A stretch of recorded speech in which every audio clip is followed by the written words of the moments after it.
Thanks everyone for joining us. Today is February 10th, 2021. I'm Trey Dobson, Chief Medical Officer at Southwestern Vermont Medical Center, and I'm an emergency physician with Dartmouth-Hitchcock Health.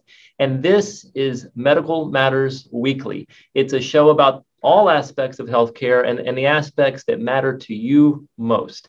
You can submit questions on our Facebook Live page. We also have some questions that came in ahead of time from wellness@svhealthcare.org.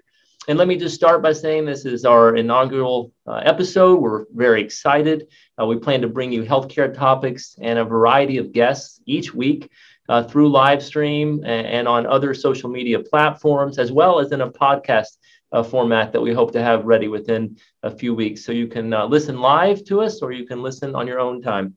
And let me just start off by saying I have a few goals. I have 5 goals for the show that I want to get out on this inaugural episode. The first is to motivate and inspire you as an individual, as well as the population in our community, to develop a continuous and enjoyable focus on overall health. The second is to deliver sort of an entertaining show that's relaxed and conversational in manner. A third, we want to break down complicated concepts in medicine and issues in healthcare that are really difficult to understand and bring it into a format that matters to us. What do we need to know and how can we use this to improve our own health? We want to bring you access to a wide variety of guests. We have a super guest today that I'll be introducing in a few minutes. And then we want to make continuous improvement based on your feedback. So you'll have the ability to send what you liked, what you didn't like, what you want to hear, and we will use all of that information to improve the show. So let me say that the title of our show today is So Much to Gain and Nothing to Lose. And by that, we're talking about vaccination in the COVID era, the COVID-19 vaccine that's here.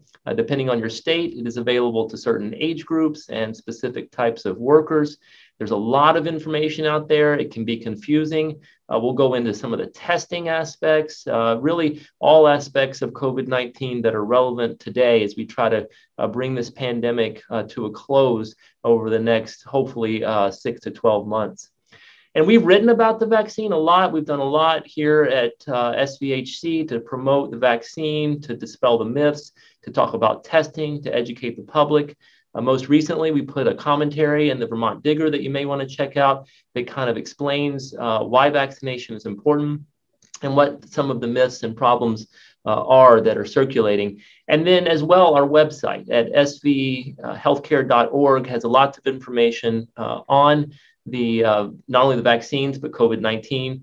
And then I have to give a plug to the state and to the local health department who've done an amazing job in putting information out there. If you just take a few minutes and go look, they have a great FAQs section, which are frequently asked questions.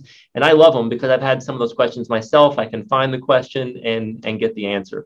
My guest today is Megan Herrington. She is the District Director of the Vermont Department of Health, the Bennington District Office. Megan, welcome. We're so excited to have you. I'm so excited to be here on this inaugural episode. Thank you for having me. Absolutely. We're so excited. So a little bit about Megan. Megan relocated to Bennington from New Orleans to join the Vermont Department of Health, actually, in May of 2019. So coming up on 2 years here pretty soon. She earned her Master's of Public Health from Tulane University, the School of Public Health and Tropical Medicine in 2010. And in New Orleans, she completed her work. She was an infectious disease epidemiologist for the Louisiana Department of Health. And she has a real strong interest in food insecurity. So let me just start by asking something real quick, Megan. What is tropical medicine?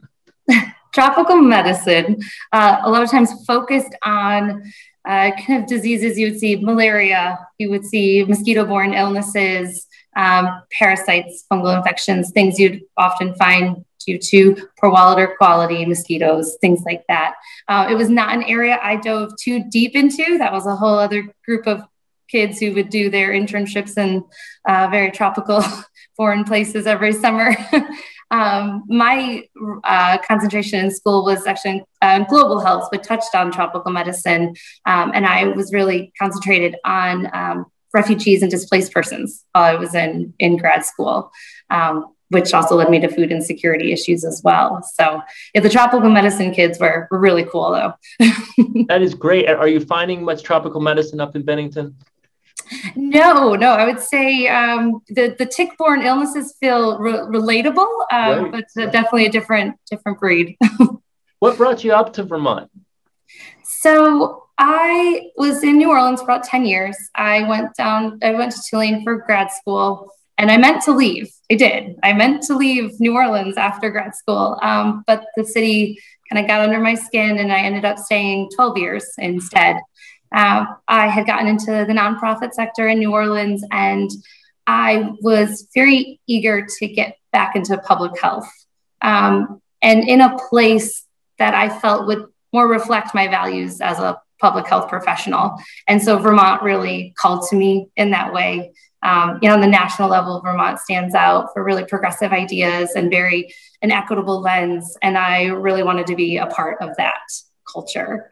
That is fantastic. I have to say that when I speak with folks like yourself that have advanced degrees, doctors and nurses, they are attracted to Vermont because of the type of medicine and healthcare, that we can provide in the state. And that's something to be really proud of. Yeah, absolutely. It really, really spoke to me when I was looking. I think a lot of people don't really know what like a local health department does these days. Can you just give us a little description? Absolutely. So Vermont is unique in that we have a centralized public health system. So in some states, you might see county level health departments. So that health department almost functions as its own unique entity. Texas is a great example where they have a county level public health structure. So you have something like 130 different health departments operating in the state. Vermont's a little bit more coordinated in that we have 12 district offices, but we're all actually associated with the state public health system. So our responsibilities at the local level are executing local public health programming. So, and that looks unique in every community. What we do in Bennington will look different than Brattleboro and will look different than Newport. The sweet spot about the local office is that we can be really attuned to our community and really focus in on the issues and the people that are here versus a statewide approach where you might get, recommendations that don't really fit what you're seeing in your community. So at our local level, we provide immunizations. We have a WIC office. It's one of our biggest public-facing operations, Women, Infant, and Children's Nutrition Program. We offer emergency preparedness services. We do our local epidemiology investigations pre-COVID. There were other diseases out there that we actually investigated into. We're also really big into the collaboration. So working really closely with the hospital, other healthcare partners, addressing those underlying social determinants of health that sometimes you can't just pinpoint into one box. They affect so many different areas. And our department's very invested in looking at kind of those underlying issues and all the things that they touch on. You bring up something, and that is just another great benefit of being in Vermont. We have the health department, we have the hospital, we have many independent medical practices, we have federal qualified health centers, we have many organizations that are devoted to things like food insecurity, which is what you brought up earlier.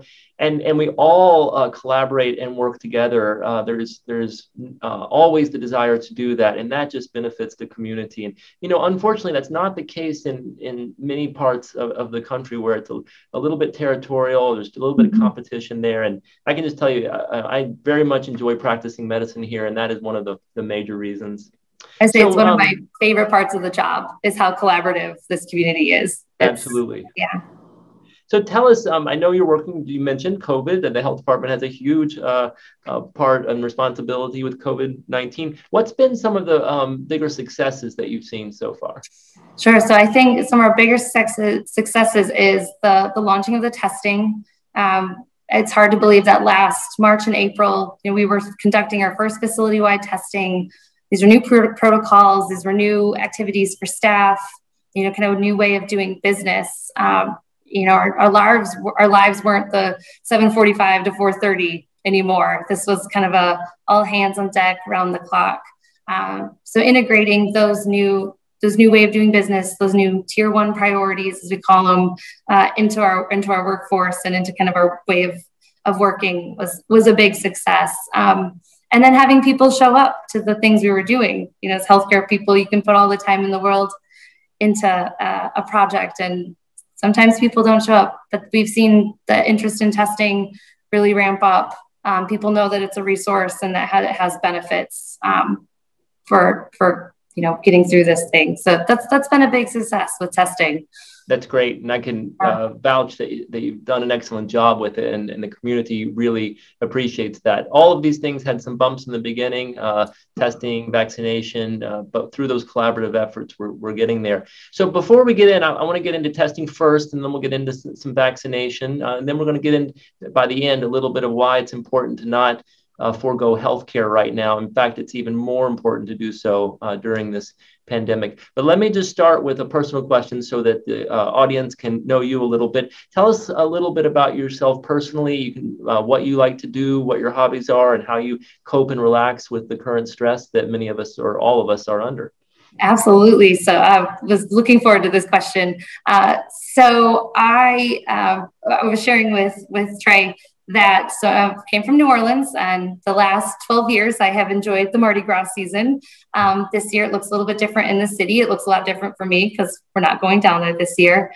And so one of the projects I've really put a lot of time and energy to outside of work in the last couple of weeks was turning my home into a house float. It's a big project going on in the city. Instead of the big parades, people are turning their homes into house floats. And people can walk around and go look at all the beautiful art and kind of celebrate in a very socially distanced way, and still celebrate the carnival season. They put together a crew of expats, and I signed up. I'm on the official national map. And so right now my house looks like the Emerald City from Wizard of Oz. So I find a great de-stressor for me is crafting, building something, and then taking pictures of it and, looking at my creation. That's great. I think you may start a trend here, and we'll have all the homes decorated here.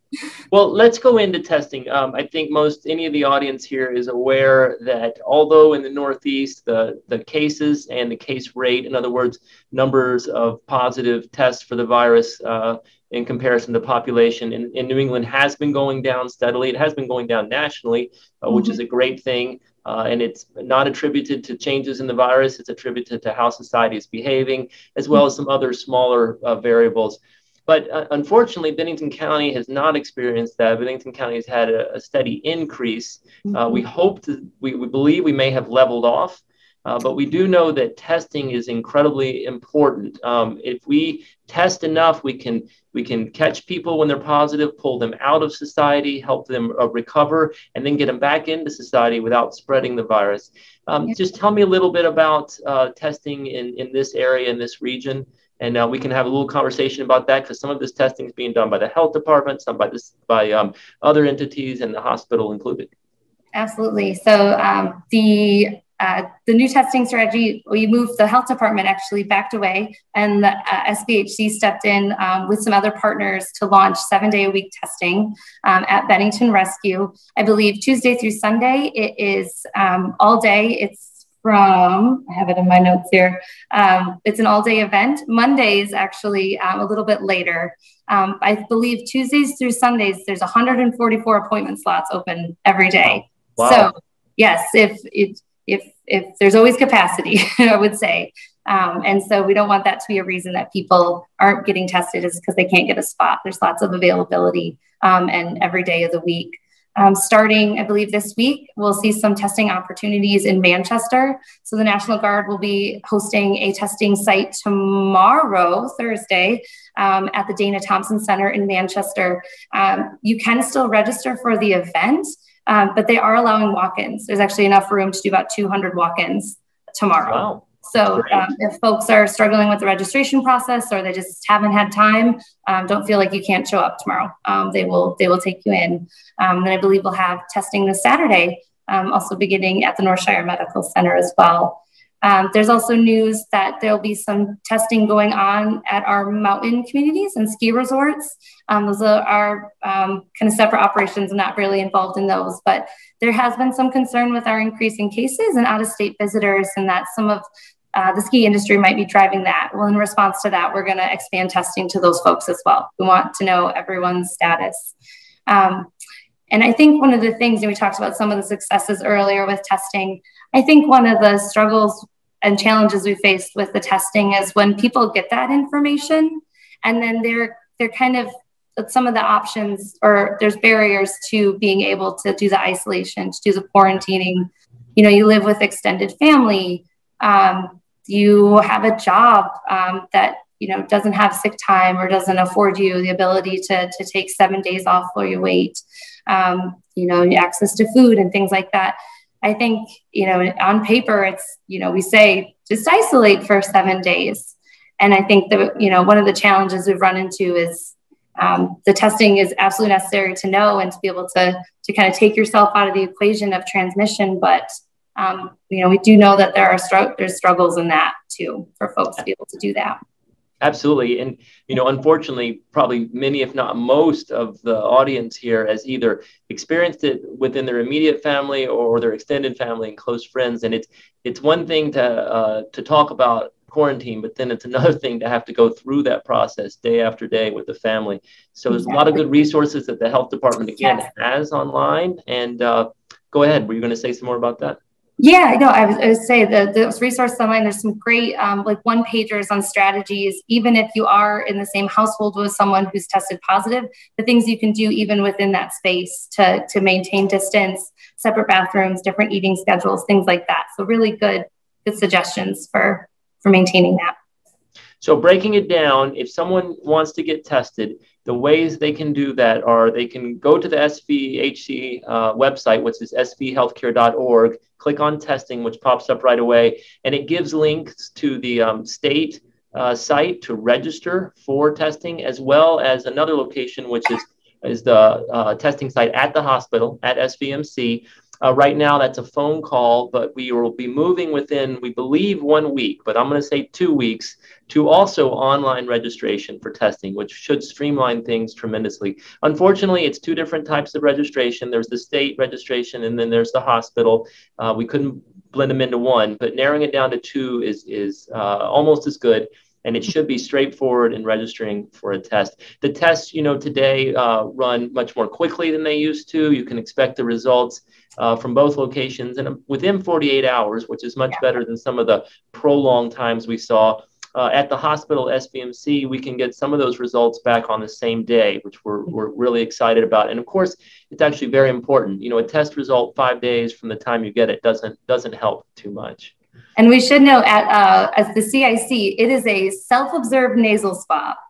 Some folks may recall that at the beginning, we were doing still the brain tickler, which I think kept a lot of, you get it done once and then you're not really looking forward to doing it again. But it should be noted for anyone who hasn't been to one of our testing sites in a while, nasal swabs are at least the CIC sites. That's exactly right. That's exactly way right. less invasive. Yeah. In fact, most places, including the hospital, are doing the more minimally invasive now that the testing is much better in that regard. So that, you know, that's testing, and it sounds like there's this changes frequently, and so we encourage people to look on the website and both the state websites and on the hospital website, because we do keep this information up to date, and we should be able to walk you through getting tested. Because if you have symptoms, or you have gathered, or you have traveled, all the reasons that you know about, we want to make sure people can get tested and hopefully be negative, but if positive, that we can get them the resources they need. So we can now move, though, to the exciting aspect, which let's talk a little bit about vaccines, and then we can get into some of the questions. Vaccines are here, which is awesome. They are available to, you know, it depends on your state. You may be listening to us from New York or Massachusetts or New Hampshire or another state, and there are some differences in how the states are rolling out the vaccine. We didn't have a concentrated, centralized federal response to this pandemic so far. It's been sort of state driven. And so in Vermont, you can get vaccinated if you do meet qualifications as a healthcare worker, or if you are 75 or above, or if you reside in a skilled nursing facility. Those are really the three bigger groups. Mm-hmm. And for the 75 and above, fortunately, this is a one website reference. So you go to the state website and you enter where you are. So this is a little bit of a tricky thing, because if you don't enter where you are, it's only going to show you locations near you. But you can expand it by entering different other locations. And there's a testing site at Southern Vermont College that's operated by the hospital, SVMC. Mm-hmm. And as well as the health department. So talk about, you have a clinic going up at BBA, is that right? A vaccine clinic?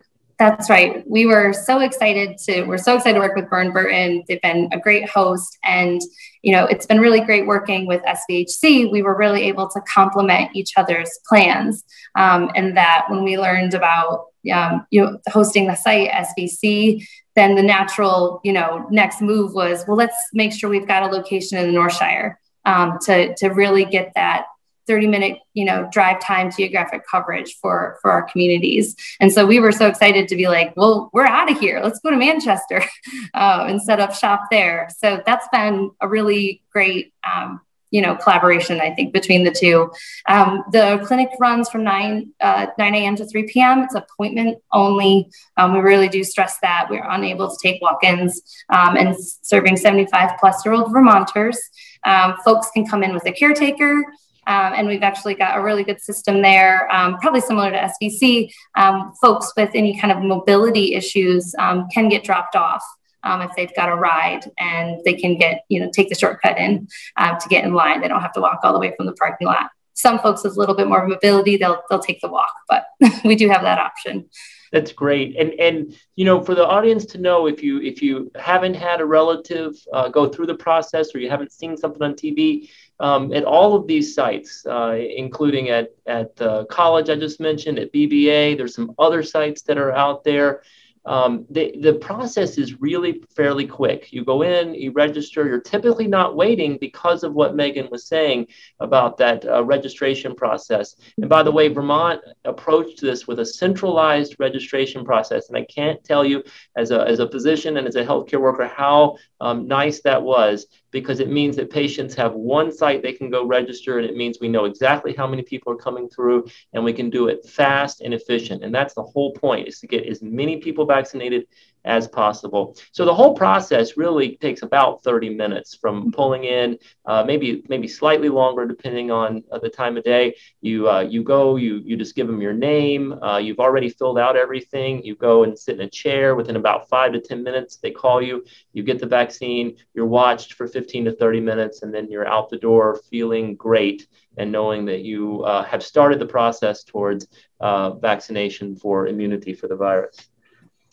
We do have some questions that are starting to roll in. So if I skip something, Megan, just jump in at any time. Sure. There's a lot of questions on eligibility, some questions on wanting to talk a little bit about what side effects there may be, and even the efficacy of the virus. So I'm just going to be reading some of these as they come in from Facebook, as well as, again, some came in a little bit prior. One is, does someone who takes care of a family member qualify to receive the vaccine as a healthcare worker? Unfortunately not. If they're outside the age band and they're not, I guess how we've been saying it, a healthcare professional, that unfortunately at this time would not be eligible. It's such an important job. We absolutely recognize, all the folks caretaking for other people, but at this time, it's very limited to healthcare professionals and our 75-plus-year-olds, as long as residents in long-term care. So this gives me the opportunity to just speak up real quick about why this was the right choice that the state did, and why so many places, unfortunately, didn't quite get it right. And anyone watching this who knows me was waiting for me to launch into this, because this is one of my favorite topics. But there would be no prioritization if we had plenty of vaccine. We wouldn't even be having these types of conversations. And unfortunately, we don't. But we knew we wouldn't. It's, unbelievably, it's only been about 60 days since the vaccine's been available and we've started vaccinating, and more supply is coming. There's been a lot of media attention to how before the vaccine rollout occurred. I can tell you that in Vermont, that is not the case. Of course, it did start slow. If we'd had plenty of vaccine, we wouldn't be having these conversations, but we don't. We have a limited supply, and we know that there is one group of people that have the most deaths, the most hospitalizations, the most illness, and that is our elderly population. So we must start with them. We also know that healthcare workers do not have a choice. They have to take care of people that are sick right in front of them. And so that was the reason. Now, other groups have very compelling reasons why they need to be prioritized. And I agree 100% with almost every one of them that I have heard from and heard about. The problem is we just don't have enough vaccine. So if we did vaccinate other groups, what we would have to do is take that vaccine away from the elderly population. And that's not what we want to do. Down the road, as we get through the age bands, there is plans from the state to look at vaccinating people with certain high-risk health conditions, and that process will roll through. The good news is, too, vaccine production will increase. The amount of vaccine that we're receiving on a weekly basis in the state will increase. And there are additional vaccines that are coming forth, potentially one that everyone has probably heard about, the Johnson & Johnson vaccine. In maybe just a month, we may have the availability to give that vaccine. So now we have three choices: increased supply. The question of priority will become less and less important as we get that vaccine out. So the next question is, does the vaccine alter your RNA or DNA? Do you want to take a stab at that, Megan, and then I can chime in as well? I would rather you take it. I think the answer is no, but I don't know if I'll be able to explain myself. Yeah. So this actually is a question we get quite often. It is out on the intranet. It's sort of a fringe statement that's was made early on. And the reason it's made is because the two vaccines that were first approved for use in the United States, the Pfizer and the Moderna, both use a type of technology where they use a piece of mRNA, which is sort of a code that is placed inside a lipid particle, injected into the bloodstream, and then that is taken up by the cells. And that code tells your cells how to make little particles, proteins that resemble proteins of the coronavirus. Then your body then sees those particles, those proteins, your immune system sees them, and then can recognize the virus should you ever come in contact with it. In fact, you will come in contact with it because the virus is becoming ubiquitous, and be ready to go. It does not alter your DNA. It does not alter your RNA in any shape or form. In fact, the body makes the proteins, and the mRNA is taken care of by your body, and there is no alteration of your DNA structure. Unfortunately, that has been out there a lot in the media as sort of a fringe theory, and it's not true. It is true that mRNA and DNA this is the first time they've been used in widespread vaccination. However, they've been used for over 10 years in other types of research and aspects of care. So we know that they are safe. We know that they work. And then the third vaccine coming out, the Johnson & Johnson, uses a different modality to distribute some DNA into the body. And then again, the body sees that, it makes a protein, and the next time that you come across a virus, it is ready to go. I did hear this great analogy, so I'm going to tell it. It's like, how do vaccines work? And the way they work, it's kind of like if you were walking around town and never seen anybody, the first time you saw them, you wouldn't have any idea who they were. But if you had a picture ahead of time, in other words, if you had a plan ahead of time, then the next time you walked down the street and you saw that person, you would know who they are. That's how these vaccines work. They get your body ready to recognize the virus so that when you do come across the virus, it jumps right in and makes the immune response, and you don't even know you had it. So that's super. All right. What about a question we're getting from Facebook says, wondering if vaccines decrease platelet count, and is it safe to have the vaccine if you have a low platelet count? So I'll answer this real quick and tell you, it turns out sometimes viral infections are associated with a decreased platelet count, but the vaccines themselves are not. And the vaccines are safe to be given if someone has a modest low platelet count. If someone had an extremely low platelet count, they need to be monitored very closely, potentially even in a inpatient setting in the hospital, and may not be recommended to get the vaccine while that platelet count is extremely low. But if it's moderately low, which we see a lot of people have low platelet counts in various disease states, and it is okay to get the vaccine. Let's see, Megan, another question from Facebook is, what are the state rules for overnight travelers regarding quarantine if they've been vaccinated? This is something that comes up all the time. This is a popular one. Our travel restrictions have not changed, regardless if you are vaccinated or not. If you are traveling from out of state to Vermont, you would still have to do the 14-day quarantine with the test out option at day 7. Same goes if you are not vaccinated at this point. So no change from how we've been operating, Right. which is unfortunate. I think everyone's waiting for that, but we're all still playing by the same rules. That's right. And I think the governor and the health commissioner did a great job of answering this question last week in the press conference. And basically, let me paraphrase what they said, and maybe even put forth some more optimistic view. It's coming. There's coming a time when the vaccination will allow you to travel, to gather, and not quarantine. But at this moment, there are too few people that would be vaccinated. And so you have to have many people around you vaccinated in order for the vaccine to have its full effect. So let's get through a lot of these age bands, and then we can talk about, all right, now can we travel without having to quarantine?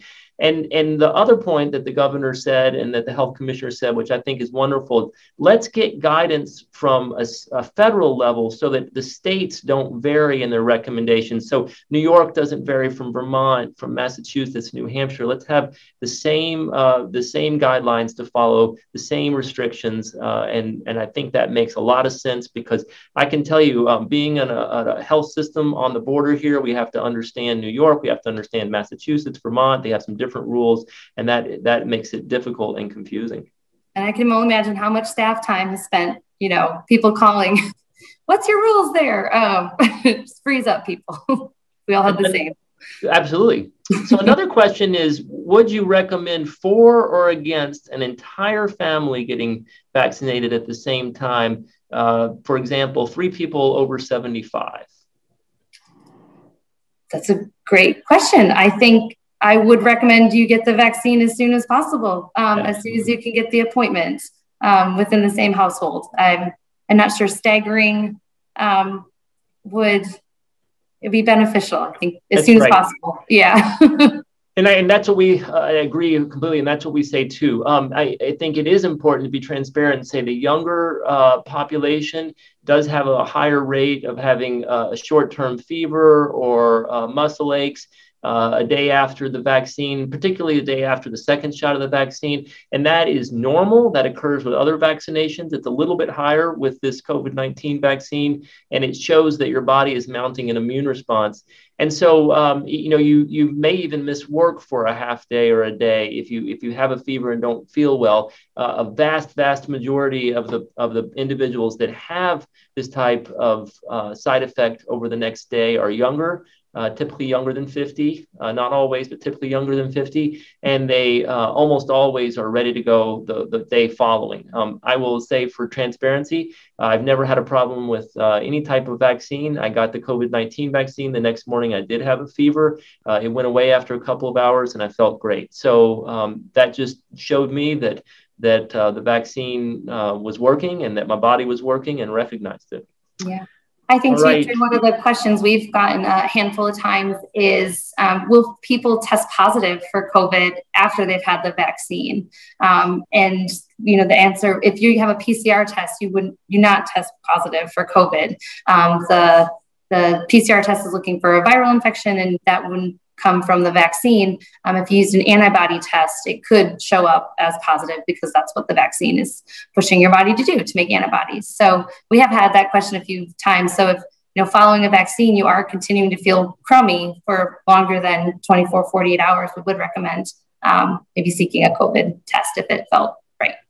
That's right. You can still get the disease. Nothing is 100%. But particularly if you got vaccinated, around the time before your body made its full response yet, it is possible. I think that the people do know that it's been publicized of legislators or other famous people having full vaccination and testing positive for the virus later.